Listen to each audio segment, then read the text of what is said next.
زبان سے نکلے ہوئے الفاظ جسم کو نہیں بلکہ روح کو زخمی کرتے ہیں۔ کوئی کمزور شخص تمہاری بےزتی کر دے تو اسے معاف کر دو۔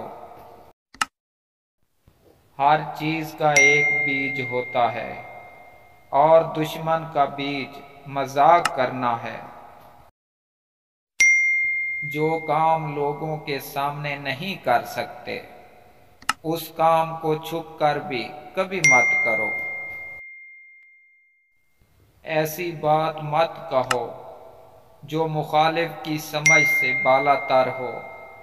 ہمیشہ آسان اور کم الفاظ میں بات کرو۔ عقل مند پہلے اپنے دماغ سے پوچھتا ہے پھر منہ سے بات نکالتا ہے۔ جب کلام کم ہو جائے تو انسان اکثر صحیح بات کرتا ہے۔ دولت مند کر دینے والی عورت کے چہرے پر 3 نشانیاں ہوں گی: کان چھوٹے، آنکھیں موٹی اور ماتھا بڑا ہوگا۔